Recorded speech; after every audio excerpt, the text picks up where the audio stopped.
Откройте, пожалуйста, со мной книгу Малахии. Малахия, знакома всем нам? Малахия, 2 глава. Будем читать с 1 по 5 стихи. Амин. Вы открыли Малахию со мной?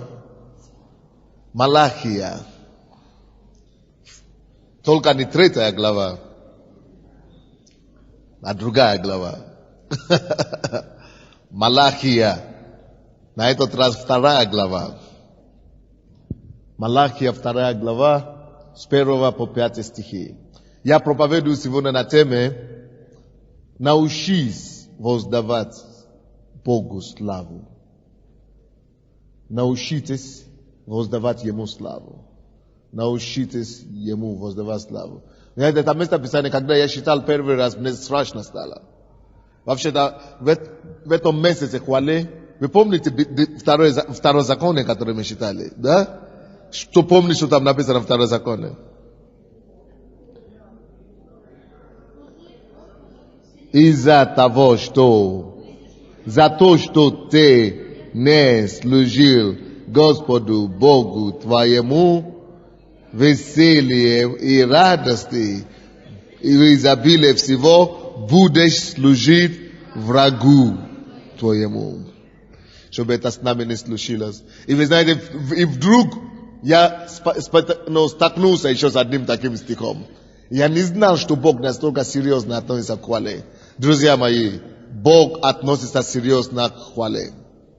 Скажите кому-то, Бог относится очень серьезно к хвале и поклонению Ему. Бог относится серьезно к тому, чтобы мы служили Ему радостно, хвале и благодарение, друзья. Это не просто должна быть для нас фестиваль, это обряд какой-то. Это не должно быть для нас просто, то, что мы делаем на служение. Это должно быть постоянное занятие. Потому что написано, за то, что вы не положили себя на сердце, как священники, служить и воздавать Богу славу. Страшное дело бывает. Поэтому, братья и сестры, примите решение, друзья, с этого месяца кардинально менять ваши молитвенные жизни. За все благодарить Господа. За все благодарить Господа. За все благодарить Господа.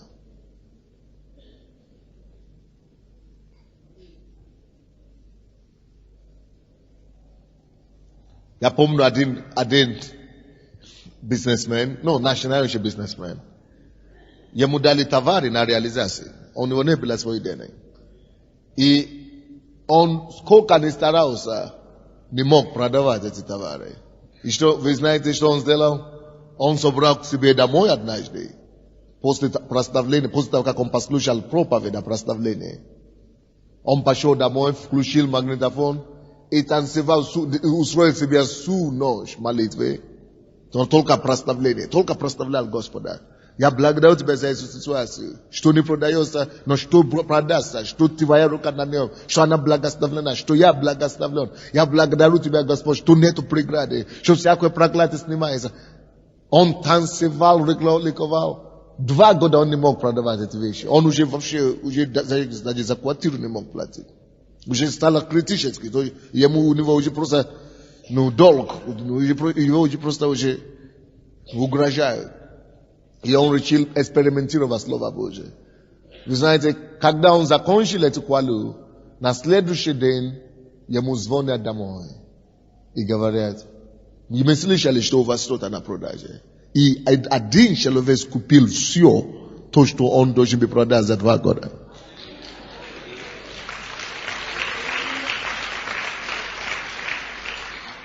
Слушайте, друзья, хвала Богу, она иногда намного более эффективнее нашей молитвы. 5 раз хвала эффективнее, чем молитва. Если это будет от сердца. Если это будет восхваление, поклонение Господу. Это сделает столько для вас, вы не поверите. Женщина, которая у нее машина сломалась посредине дороги. И она не разбирается в машинах. И ее ребята начали толкать и говорили, что вам надо вызвать конвейер или что-то, чтобы... Как? Эвакуар. Да, чтобы убрать машину отсюда. Но она в другом городе, в середине народа, она говорит, все, я знаю, что делать. Она вспомнила, что только что была месяц хвали.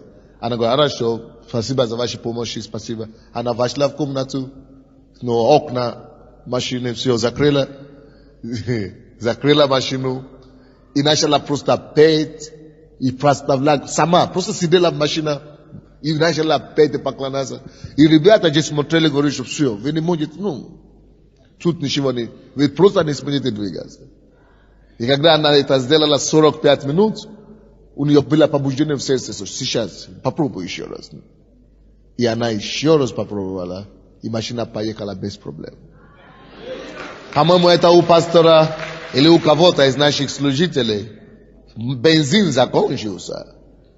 Нету, красный, все, нету бензина, и машина заглух.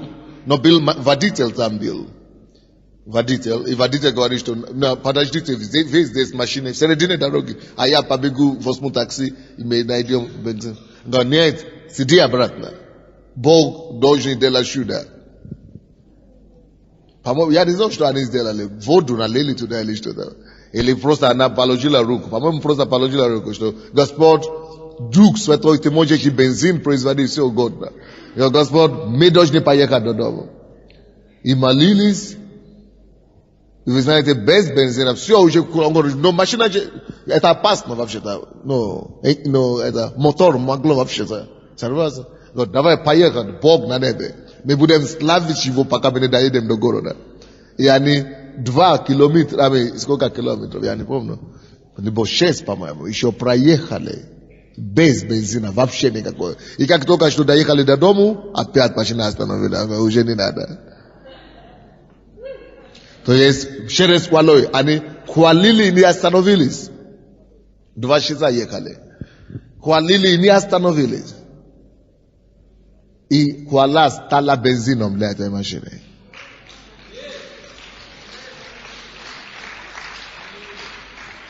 Но сегодня я еще чуть-чуть в другом грани посмотреть с вами это местописание. Это просто серьезно, просто вы поймете, насколько Бог серьезно относится к хвале. Малахия, 2 глава, с 1 стиха по 5 стихи. Итак, для вас, священники, это заповедь. Для кого это заповедь? Для кого? Для нас, священники, потому что мы Божьи священники. Итак, для вас, священники, это заповедь. Если вы не послушаетесь, и если не примете к сердцу, потому что уже приходит к концу месяц благодарения, это только следующее воскресенье, последний день. Помните, следующее воскресенье, сестра София, я всегда напоминаю вас. Последнее воскресенье месяца мы имеем месяц любви и благодарения. Так? Каждое последнее воскресенье месяца это наш месяц любви и благодарения. Когда мы поздравляем тех людей, которые рождены в этом месяце. И когда мы поздравляем друг друга, чем-то дарим друг другу что-то. Хорошо? Но это воскресенье будет вообще посвящено только прославлению и поклонению Господу. Без проповеди. Будут только слова, короткие слова такие. Так что готовьтесь заниматься физическим упражнением так, что вам придется, наверное, поменять рубашку потом. Чтобы доехать до дома, потому что будет мокрый. Окей. 2 стих. Если вы не послушаетесь, и если не примете к сердцу, чтобы воздавать славу имени моему, воздавать славу, это прославлять, воздавать славу имени моему, говорит Господь Саваоф, то я пошлю на вас проклятие. Это страшное дело. И прокляну ваши благословения. И уже проклинаю у некоторых. Потому что вы не хотите приложить к сердцу тому, то, что я вам сказал. Разве это не страшно? Дальше идем. 3 стих. Вот, я отниму у вас плечо. Поддержка, не будет у вас опоры, значит. И помет раскидаю на лица ваши. Помет, да? Или помет? Помет раскидаю на лица ваши. Помет праздничных жертв ваших. И выбросят вас вместе с ним. И вы узнаете, что я дал эту заповедь. Какую заповедь? Воздавать славу имени моему. В 1 стихе написано. И вы увидите, что я дал эту заповедь для сохранения завета моего. С Леви. Что такое Леви? Священники. Говорит Господь Саваоф. Завет мой. С ним был завет жизни и мира. Вот это заповедь, чтобы Бог мог сохранить его завет с нами. А что это за завет? Когда мы сохраняем, когда мы прославляем его так, что он дает нам? Завет его сохраняется в отношении к нам. То есть закон жизни и мира. Если мы будем жить жизни хвалы, если мы положим себя на сердце, отдавать ему славу за все, благодарить, мы будем жить, мы проведем наши жизни в мире и при жизни, изобилии жизни. И я дал ему для страха, и он боялся меня, и благоговел перед именем моим.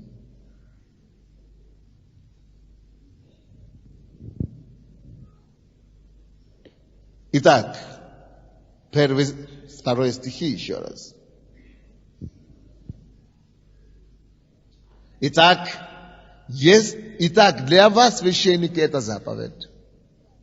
Если вы не послушаетесь, и если не примете к сердцу, чтобы воздавать славу имени моему, говорит Господь.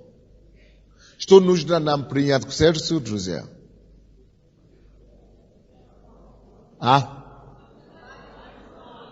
Воздавать славу. Постоянно. Это не воздать написано, но что? Воздавать. Значит, постоянно воздавать. Даже когда плохо, воздавать славу. Когда хорошо, тем более воздавать славу. Но, вы знаете, наша беда не в том, что мы не воздаем славу, когда плохо. А беда в том, что когда хорошо, мы начинаем думать, что это мы заслуживаем такую милость. Именно когда хорошо, чтобы нам не забыть воздавать славу. Но почему я это считаю вам? Чтобы вы могли избежать некоторые вещи в вашей жизни. Чтобы вы могли знать, что Бог говорит, и насколько Бог серьезный об этих вопросах. И чтобы нам не попасть под этим страшным проклятием. И вы знаете, я могу рассказать вам тысячи историй и свидетельств в нашей церкви здесь. Как только что Бог спасает кого-то, либо от наркомании, либо от рака, либо от развода, делает чудо либо исцелил, но какое угодно чудо, которое Бог делает для людей, как только что они перестают быть благодарны Богу, я это вижу каждый день в нашей церкви здесь. Как только что они перестают быть благодарны. Знаете, когда Бог только что исцелил кого-то, да? Каждый приходит и начинает благодарить Господа, они становятся горящими. Но через какое-то время я уже здоров, ничего. Пошел работать, значит, уже не до Бога. Пошел еще что-то делать. Как только что они перестают пренебрегать, перестают воздавать Богу славу и начинают пренебрегать Его благодать, они тут же падают. И вообще дьявол увозит их вообще полностью от Бога. Я это вижу постоянно. Может быть, я абсолютно уверен, что некоторые из вас это тоже видели подобные ситуации. Вы видели? Замечали? Никто не замечал. Кто замечал? Помашите вашей рукой. Почти мы все это видим. Люди, кого Бог спасает. Люди, за кого Иисус умер. За которые Он отдал свою жизнь. Я вам скажу одно. Даже если Бог ничего больше не сделает в моей жизни, даже если я буду спать на улице, бомжить, да? Я буду все равно Ему всегда благодарен за то, что Он спас вообще-то. За то, что Он меня нашел, я имею спасение. Если Он даже ничего больше не сделает, это уже достаточно. Но проблема наша в том, что когда маленькие неустройства, мы начинаем забивать все оружие, что Бог делал. Но прочту этот стих еще раз, второй стих. Если вы не послушаетесь, и если не примете к сердцу, чтобы воздавать славу имени моему, говорит Господь Саваоф, то я пошлю на вас проклятие и прокляну ваши благословения. И уже проклинаю, потому что вы не хотите приложить к тому сердце. Не хотите приложить сердце к тому. Что значит приложить сердце? Это значит, что мы вот эту истину не позволяем уйти вообще от нас. Когда мы встаем каждое утро, как наша сестра сказала, мы ищем Его лицо. С благодарением. Раннего утра ищем Его. Зари. Благодарим Его за то, что мы вообще проснулись. Благодарим Его за то, что Он вообще дал нам жизнь. Благодарим Его за то, что мы проснулись и наша семья проснулась. За то, что мы живы.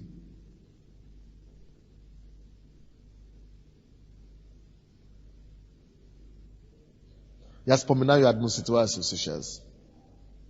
То, что только что случилось недавно среди нас. Может быть, это не к месту. Но когда молодой человек, 30 лет, пошел в машину, либо паковать, либо собрать, и сел за рулем, 30 лет, и вот так засох. Просто так и засох. Моргу так и сидит. И нельзя его упрямить. От чего это? Потому что этот парень, он был заключенным, да? Он был заключенным. Наши ребята ходили в тюрьму, проповедовали, он покаялся в тюрьме, пришел в церковь, и он нашел занятие. Уже свобода, да? Уже Бог спас, уже вышел. Пришел в церковь, за девушками бегает. Грешит. Вместо чтобы слушаться Богу, благодарить Ему, что Ему ищет. Кто только с Ним не разговаривал. И он еще такое сделал, что мне пришлось выехать в эту церковь. Это наша дочерняя церковь. Прошлое воскресенье. И разбираться, и сказать просто слова некоторые. И на следующий день он опять, потому что он ходит по городу хвастается. Что за церковь? Что за церковь? Что за церковь? На следующий же день его нашли в машине его себе. Крутизна все закончилась. Он говорит, что я авторитет. Хорошо. Я говорю, оставьте его. Мы даже не будем трогать его. Мы будем молиться за него. Слушайте, мы никакие не крутые без Иисуса, друзья. Он вошел в машину, крутой же, да? Он ездил по городу, говорит, па. Ну, за церковь, какая церковь? Я вот. Но мы отдали его Господу в воскресенье. Понедельник его начали заключить. Сиди сильный, потому что Бог только ему сделал. А он не вспомнил это дело. Он начал Бог уже имя унизить и так далее. Друзья, давайте приложим это к сердцу, чтобы всегда воздавать Ему славу. Он говорит, если вы не приложите это к сердцу, чтобы всегда воздавать мне славу за все. Знаешь, что он сказал? Он говорит, что я прокляну ваше благословение. Да? То, что я делал для вас раньше, я это прокляну. Вы помните историю в Деянии апостолов, 5 глава? Сафира и Анани. Они были хорошие люди, да? Состоятельные люди. И в то время люди приносили пожертвования в церковь к ногам апостолов. И они тоже дали обещание Богу. Сказали: Господь, пастор, мы имеем землю, мы хотим продать эту землю, мы продадим эту землю и принесем пожертвование для церкви, для Бога, чтобы... И они продали эту землю и принесли половину. Но когда они шли в церковь, жена, по-моему, да, уговорила, или как там было? Кто-то они договорились между собой, ты знаешь, зачем нам это вообще всю сумму дать? Мы же уже, как вообще-то, это же наше дело, это же наше, как это мы обещали, зачем церковь дать? И они принесли просто счастье того, что они уже обещали. И когда пастор Петр встал и спросил: вы же обещали, что вы хотели Богу это самое делать, а зачем вы именно эту сумму принесли? Он говорит: нет, это все то, что мы сделали. И тот пастор Петр говорит: вы не мне солгали, или вы не ко мне поступили так. Вы обманули Бога, Жehova. И что случилось? Бог спас их. Поймите, что никто не обязан ничего давать Богу. Даже пожертвования. Никто не обязан ничего. Они не обязаны были. Но зачем они пообещали не сделать? Это значит, ты сорвал, ты солгал Богу. И они говорят: зачем? Скажите истину. Он говорит: нет, мы столько же обещали, мы столько продали. И он, наверное, сказал ему: вы не поняли, Бог спас вас. Он написал ваши имена в книге жизни. Но зачем вам? Когда эти деньги были у вас, это же ваши были. И если вы сохранили себе, Бог бы вас не спрашивал. Но зачем вы приходили сюда, на всю церковь обещали, а потом не делали? И еще солгали. Он говорит, что вы не меня обманули, вы Бога обманули. Как только что Петр это сказал, кто мне скажет, что случилось с ними? Они упали прямо в церкви и вынесли их к трупам. Почему это я говорю? Эти люди не воздали славу. Не положили в сердце, чтобы воздать славу. Потому что они думали: Бог спас, он уже спас, зачем, он спас, какая разница? Очень часто мы тоже легкомысленно вот так относимся к Богу. Мы забываем воздавать славу за наше спасение. За все маленькое, что он делает для нас. Какая разница? Он же все тоже спас. Какая разница? Какая разница? Я не могу. Я... Что за служить Богу? Какое служение? Я не могу. За то, что ты не положил это в сердце. Если ты не положишь это в сердце своем, воздавать славу Богу, прокляну твое благословение. Страшное дело. То есть воздавать славу Богу, это не просто танцевать и хлопать. Воздавать славу Богу, это прежде всего отношение сердца. Благодарное сердце всегда. Благодарное сердце. Благодарное сердце. Благодарное сердце. Вспоминая, откуда он нас вывел.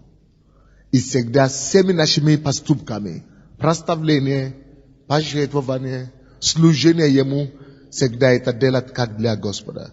Знаете, очень часто многие из нас, мы служим Богу, да? Кто-то снимает на видео, кто-то собирает стулья, кто-то нелолю покрывает. И такое впечатление, и порой, что они это делают для тебя. Для меня лично, для пастора Сандея, значит. Вот я не приду с нашей сделать, я сам сделаю, какая разница. Кто-то другой сделает. Иди гуляй. Никто из нас ничего никому не делает, мы делаем для него.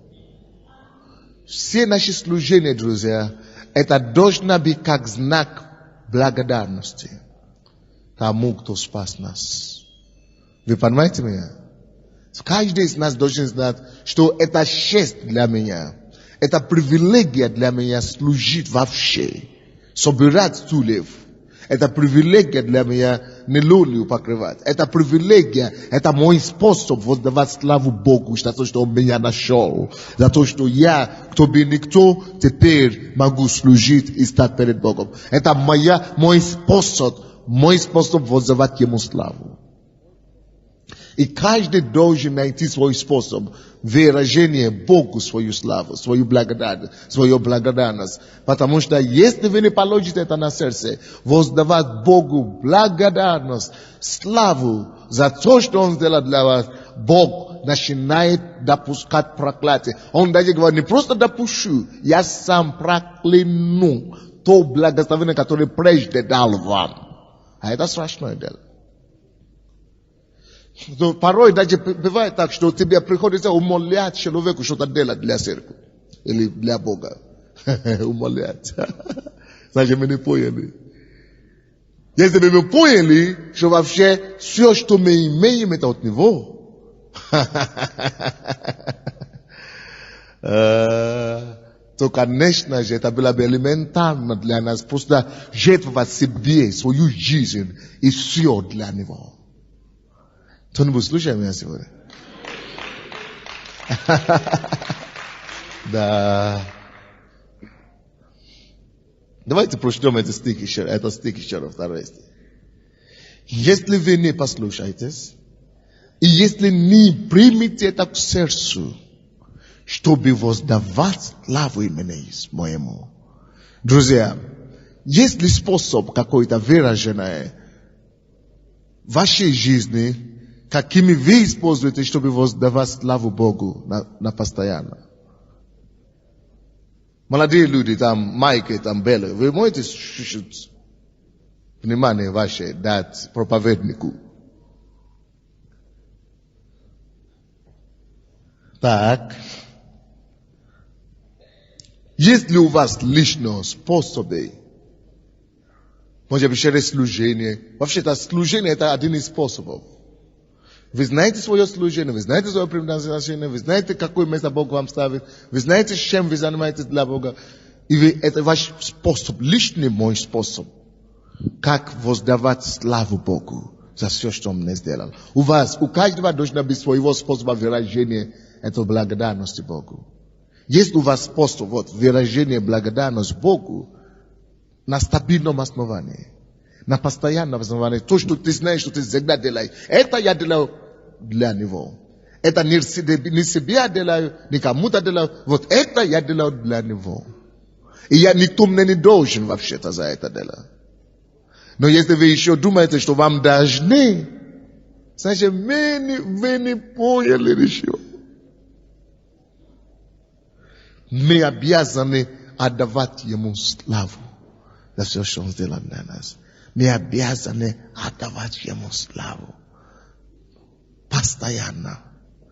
Представьте себе, что ангелы, которые всегда были спасены, не спасены, но всегда были при Боге, всегда были на небе. Они никогда не пали в грех, как мы. Они никогда не обижали Бога, как мы. Они никогда не делали ничего неправильно. Они всегда были при Боге. И они,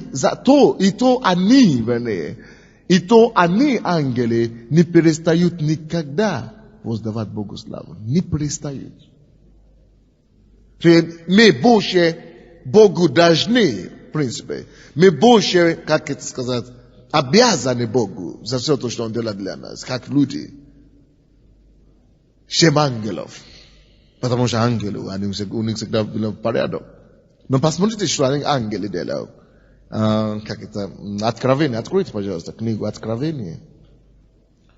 4 глава, 8 стих.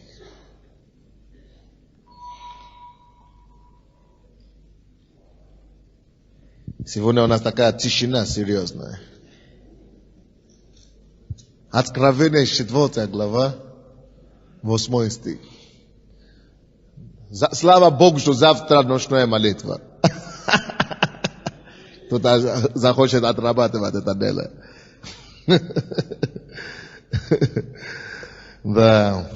Откровение 4:8. И каждое из 4 животных имело по 6 крыльев вокруг, а внутри они исполнены глазами. И ни днем, ни ночью не имеют покоя, взывая: свят, свят, свят Господь Бог Вседержитель, который был, есть и идет.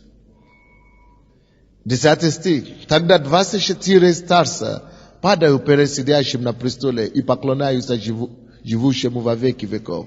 И полагают венцы свои перед престолом, говорят: достоин ты, Господи, принять славу и честь и силу, что ты сотворил все, и все по твоей воле существует и сотворено.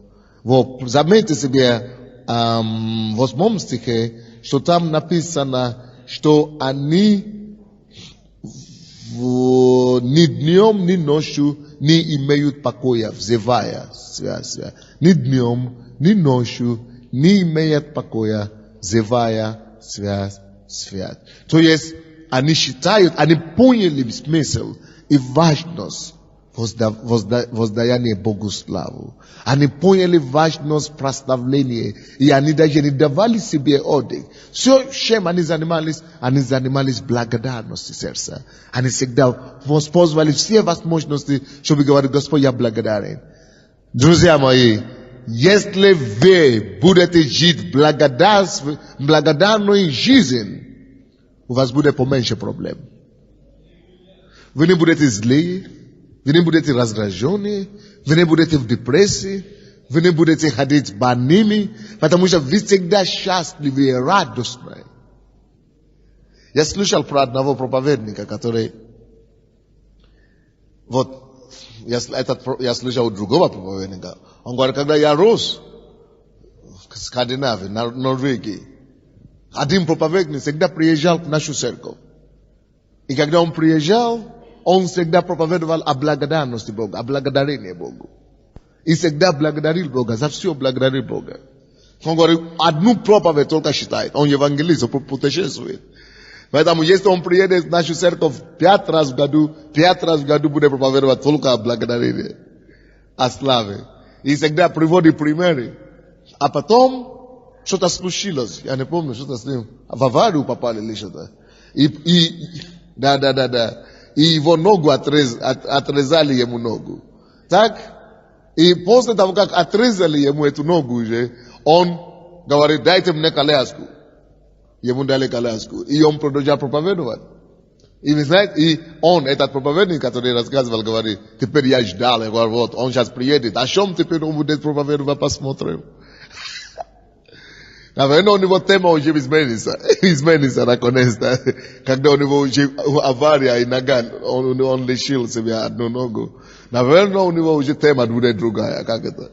Но он приехал в церковь, сел на своей, коляске, и там сидел, и говорит: моя проповедь сегодня — важность благодарения Богу. Он говорил: потому что я в курсе, что многие люди попадали в аварию. И не все выжили. Не выживают. А я выжил. Разве это? Он говорит, что я благодарю Бога, что у меня одна нога осталась. Я благодарю Бога за все. Вы знаете, и он говорит, этот проповедник умер самым счастливым человеком, который можно бы завидовали его. Когда вы благодарны, вы не можете быть в депрессии. Когда вы всегда счастливы, прославляешь, то помните, о чем была проповедь в воскресенье. Уже забили? Как была названа? Вот почему нужно кассеты, аудио, видео, как назвалась проповедь в воскресенье.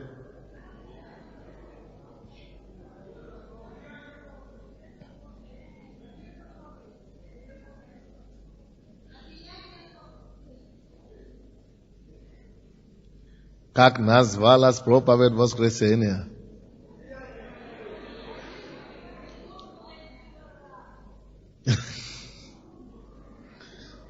Да.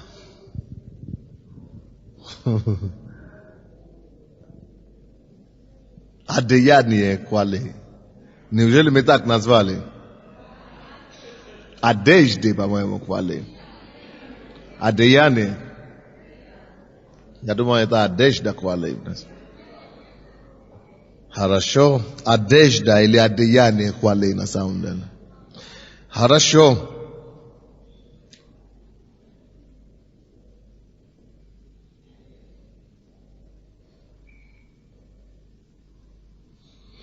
Давайте вернемся в Малахи, откуда мы начали. Хвала должна стать нашим образом жизни. Поэтому я проповедовал об этом в воскресенье, что это одежда. Это должно быть как одеяние наше. Одеяние хвалы. Это должно быть одежда. То, что ты носишь постоянно. Кто помнит это место Писания, как там написано? Месте унынного духа дам тебе чего? Славную одежду. Одежду славы. Одежду хвалы. Бог дает нам хвалу одежды, чтобы это было как мы одеваемся. Нужно одеть в хвале. Нужно постоянно вооружиться в хвале. Славить Бога. Это должно быть как одежда при нас всегда. Это образ жизни. Тогда дух уныния никогда не приблизится к нам. Окей. 4 стих. Малахи 2. И вы узнаете, что я дал эту заповедь. Какую заповедь, кто помнит?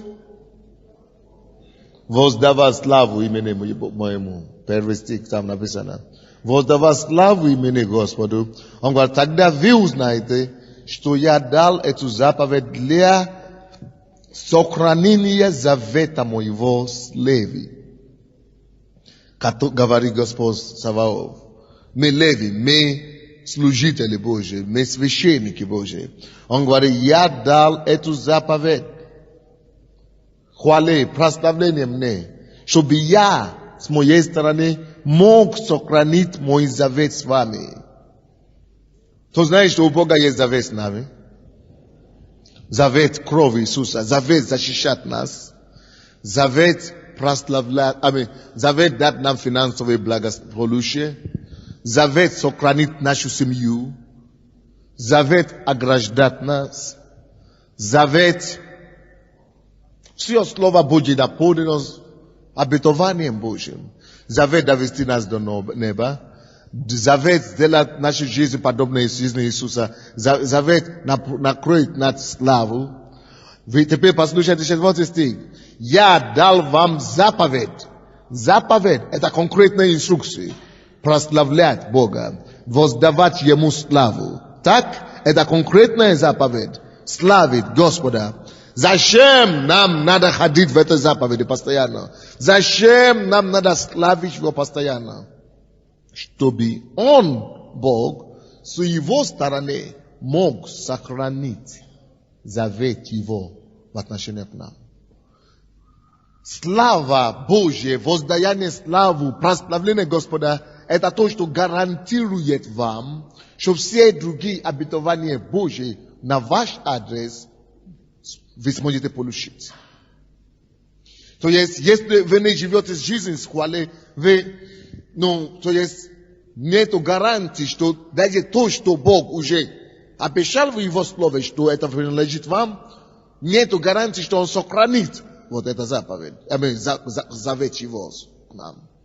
То есть, когда мы живем жизнью хвалы, допустим, я жертвую свою десятину, да, я должен иметь безопасность финансовую. Если я это делаю правильно. Это закон сеяния и жатвы должен работать в моей жизни. Но если я не живу и не благодарен Господу за то, что Он сделал вчера, за то, что Он меня кормит до сегодняшнего дня, за то, что Он мой обеспечитель, если я не благодарю Его за это, если я не воздаю Ему славу, вот это закон Бог не обязан, это завет, Он не обязан сохранить. Допустим, написано, не приблизится к тебе никакое зло. Это Божье обетование, что не приблизится ко мне никакого зла. Если я живу по этому слову, я провозглашаю это слово над моей жизнью. Однако, это должно работать. Бог держит завет. Он должен держать этот завет. Он должен сохранить меня. Он должен защищать мою семью. Но если я не благодарю Его уже за то, что Он уже до сих пор меня сохранял, до сих пор мою семью сохранил, до сих пор нам обеспечивал, до сих пор ограждал нас, защитил нас. Если я не буду благодарить за то, что Он делает, и будет еще делать, за то, что Он это сделает еще на будущее, то Бог не обязан сохранить этот завет, исполнить этот завет защиты, сверхъестественной защиты в отношении меня. То есть, эту заповедь славить меня, прославлять Господа, эту заповедь воздавать Богу именно Его славу, дана нам, чтобы Бог мог сохранить Его завет. Завет поставить нас головой, а не хвостом. Завет сделать нас, первым, а не последним. Вот это завет. Не исполнен, он не смог удержать этот завет для нас, если мы не воздаем ему славу за то, что он уже сделал. Допустим, у Бога был завет с Израилем, что я доведу вас до земли обетования. Я вывел вас из Египта. Я доведу вас до земли обетования.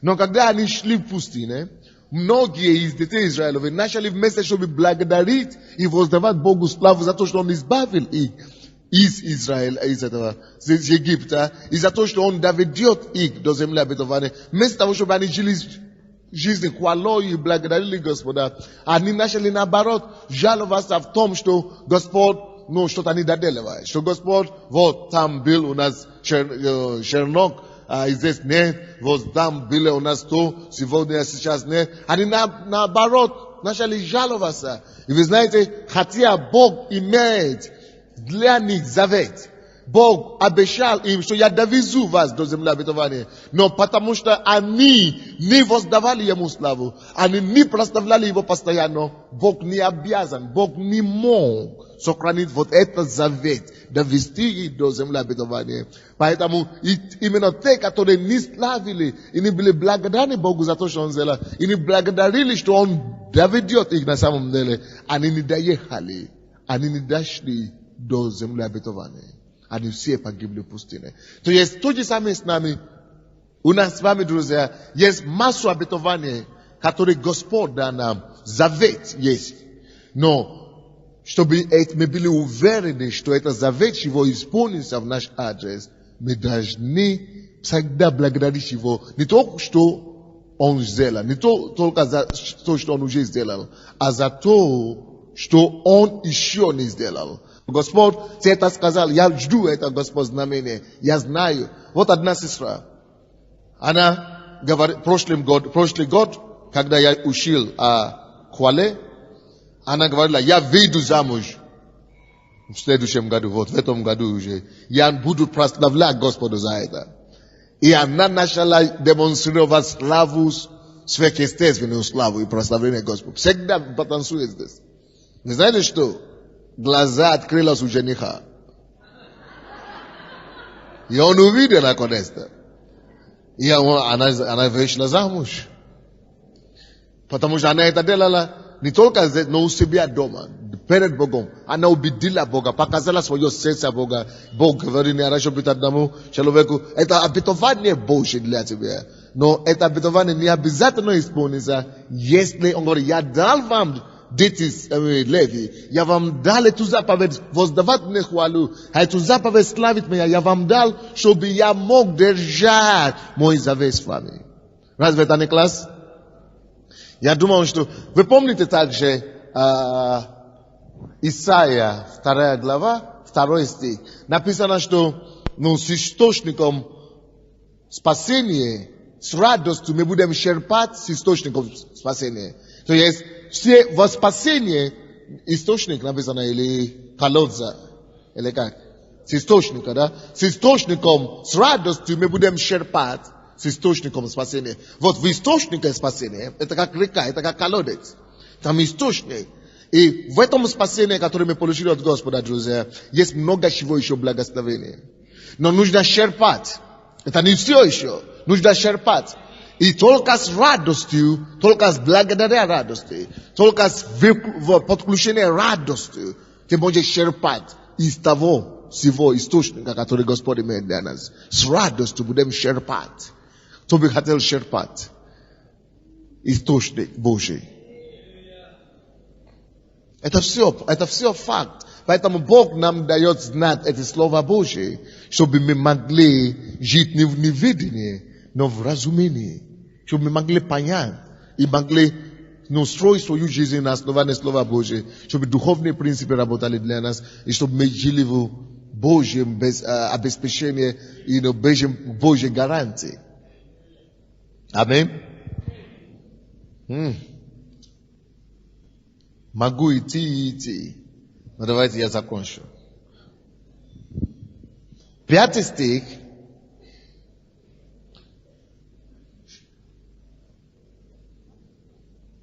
Завет мой же с ним был завет жизни и мира. То есть, он говорил, я дал вам заповедь славить меня, чтобы я мог сохранить мой завет с вами. И завет мой, что оно должно дать вам? Все заветы Божьи сводятся к одному. Тому, чтобы мы жили в мире, и чтобы мы имели хорошую жизнь. Я пришел, чтобы дать вам жизнь с избытком. Завет жизни и мира. Жалко Богу, что его дети не имеют жизни. Жалко Богу, что люди существуют и не могут жить. То время, когда Он сделал и заключил с нами завет. Он дал нам завет. И завет, все обетования Его сводятся к одному. Чтобы мы имели жизнь. Не просто какую-нибудь, но жизнь с избытком, с достоинством. И чтобы мы имели мир. Завет же мой, завет жизни и мира.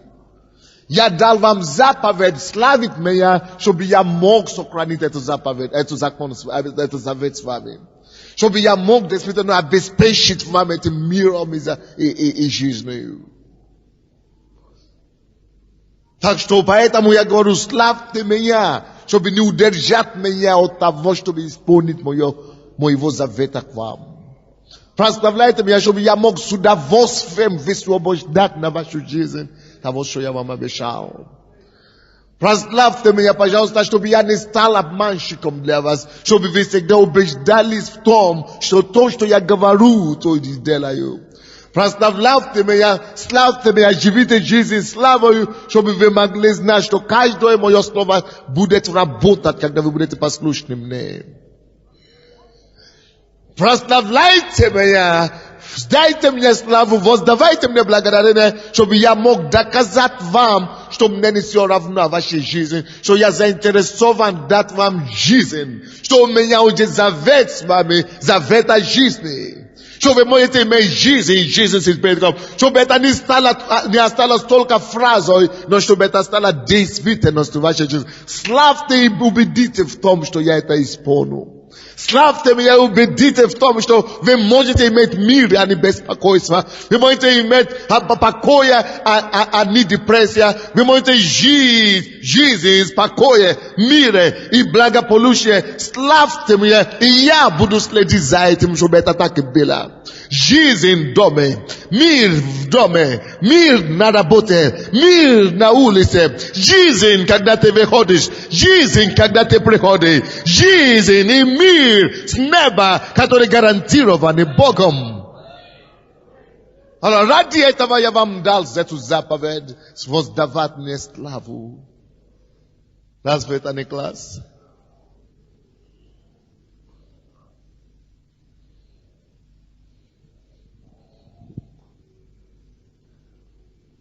Но, если мы все таких, мы будем воздавать Ему славу. Давайте посмотрим, какие последствия. Если не будем давать Богу славу, напишите себе первое последствие.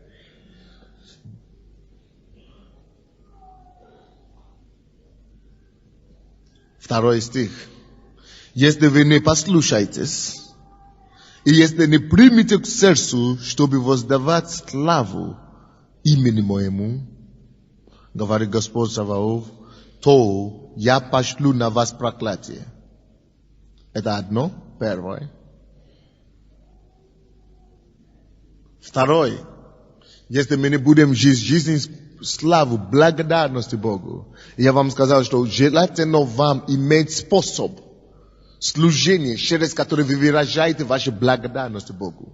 Что вы делаете постоянно, кроме славы, кроме молитвы, кроме прославления, чем вы служите, чем вы жертвуете, что вы говорите, вот этим я поклоняюсь тебе. Вообще-то это полезно, подумайте об этом. Допустим, вот эта сестра, была сестра сегодня, которая говорила, что муж ушел от нее, где она. И она послушала проповедь о том, что благодарит Господа. Где она? Ушла? Встаньте, пожалуйста. Муж ушел от нее. Посмотрите на нее. Живая, свежая свидетельство. Муж ушел от нее. Полгода, да, они жили. И она вдруг попала сюда в церковь. И она встречает его на улице. Или где вы встретились? На улице встретились с ним. А он под этим делом по-новому угали, друзья. И начал говорить с ней. И она, конечно, говорила, что если бы тогда, когда я была в миру, я бы нашла все словарные запасы, которые были. И я бы насчиталась ему все.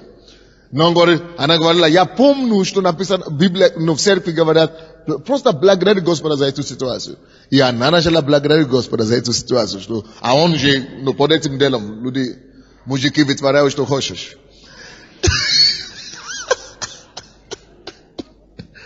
И она не реагировала на эти все его, это самое,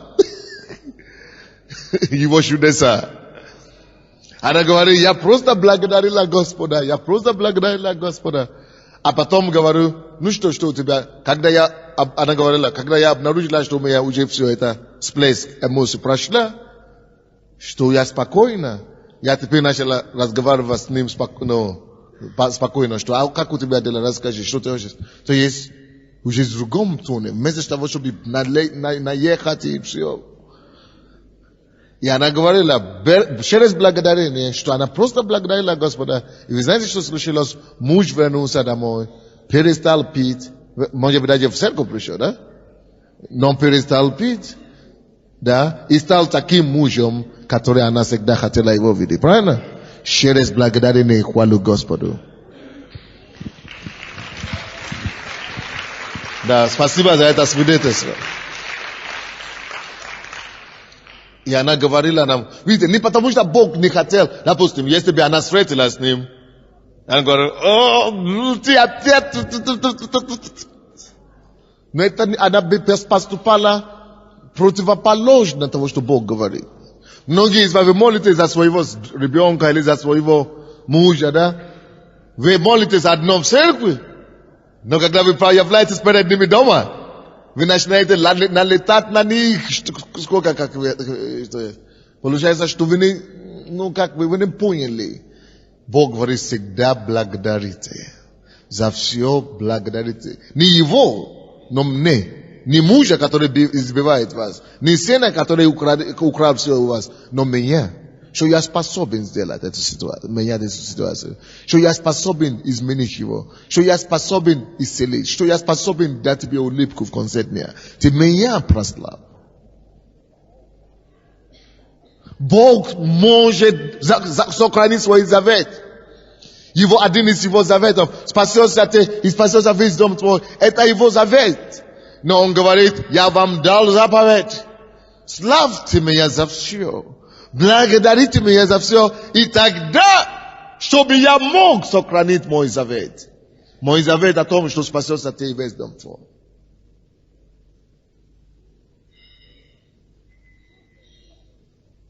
Не то, что он не способен спасти наших родственников, но потому что мы часто поступаем не по слову.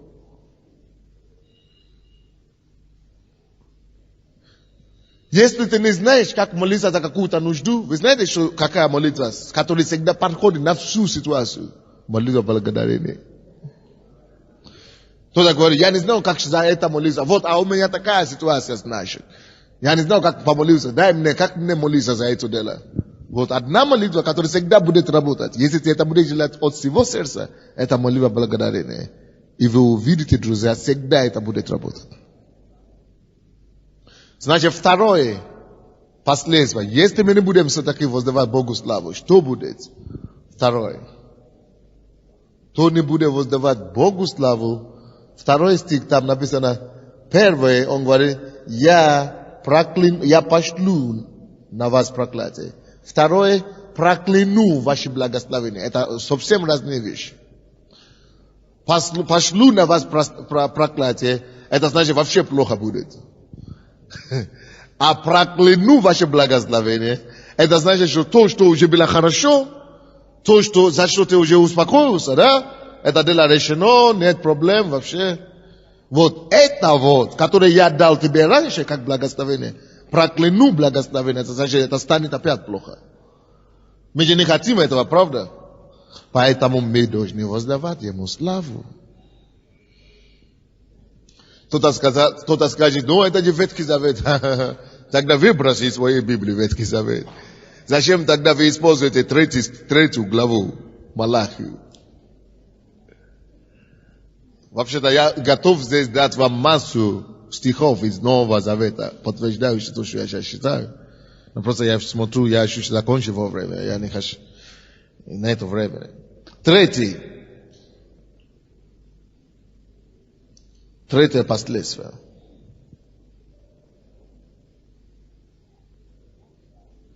Третий стих. Вот я отниму у вас плечо.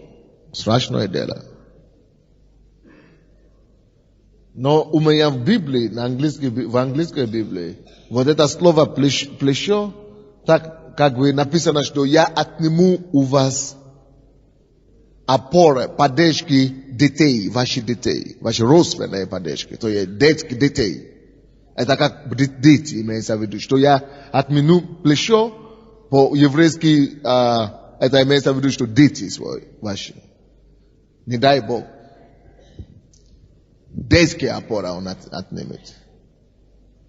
То есть неприятности с нашими детьми начинают происходить, когда мы перестаем благодарить Господа за своих детей. Даже если твой ребенок непослушный, даже если твой ребенок наркоман на сегодняшний день, или алкоголик, или проститутка, начните все равно благодарите Господа за него. Потому что Бог вам дал, и Бог знает, как его менять на лучшее. Бог вам дал, и Бог знает, как его изменить его. Просто доверьтесь Господу, и начните просто славить Господа за его жизнь, что Господь, это не проклятие, этот ребенок. Это ребенок благословения. Я благодарю Тебя, Господь, что Твое благословение будет над этим ребенком. Он станет таким, какой он должен быть. Потому что я вам скажу одно. Бог никого не создал наркоманом. Бог никого не создал алкоголиком или проституткой. Нет. Бог всех создал. И написано, что и весьма хорошо. Бог создал все весьма хорошо. Так что вы должны стать на этом слове. Господь, я благодарю Тебя, что Ты утвердил, Ты подарил мне этого ребенка хорошего, с самого рождения. Он нормальный ребенок. Я благодарю Тебя за Твою защиту над ним. То есть не говорите это самое, не перестаньте славить Господа. То есть благодарите Бога за все хорошее. И тогда ваше плечо останется на месте. Четвертый. Третий стих. Вот я отниму у вас плечо, и помет раскидаю на лица ваши. Вы знаете, что такое помет? Это страшное дело. Это как бы в туалет ходить.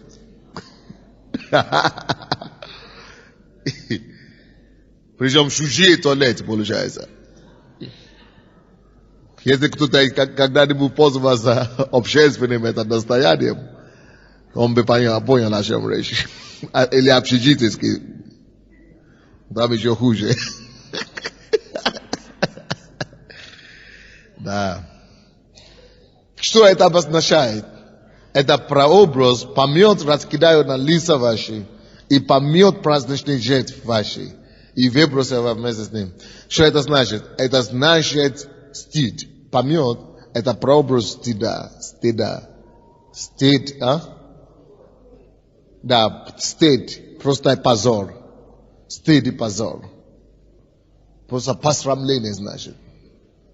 Когда слава не воздается Богу, не отдает Богу славу за то, что вы даже просыпаетесь утром, за все, что Он делает вообще-то, то есть посрамление приходит вместо того.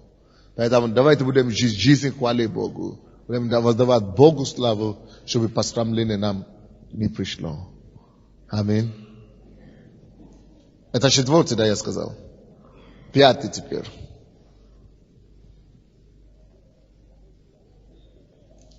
Заметьте, там последняя фраза этого 3 стиха написано: «И выбросят вас вместе с ними».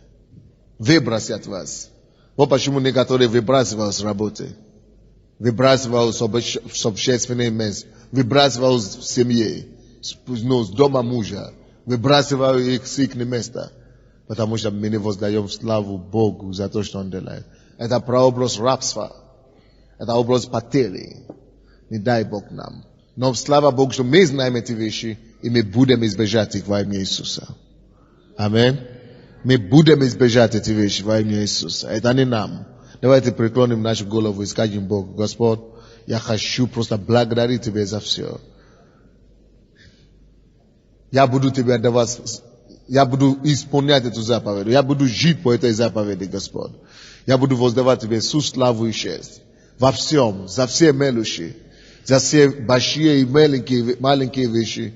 Я хочу всегда благодарить Тебя, чтобы Ты, Господь, не проклинал мое благословение. Я благодарю Тебя за все, что Ты делал в моей жизни, за то, что Ты меня спас. Начните благодарить Его просто своими словами, воздавать Ему славу за все, что Он делает в вашей жизни.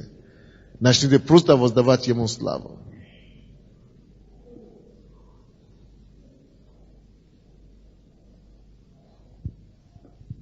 Начните благодарить Ему, начните просто благодарить и давать Ему славу за детей, за семью, за работу.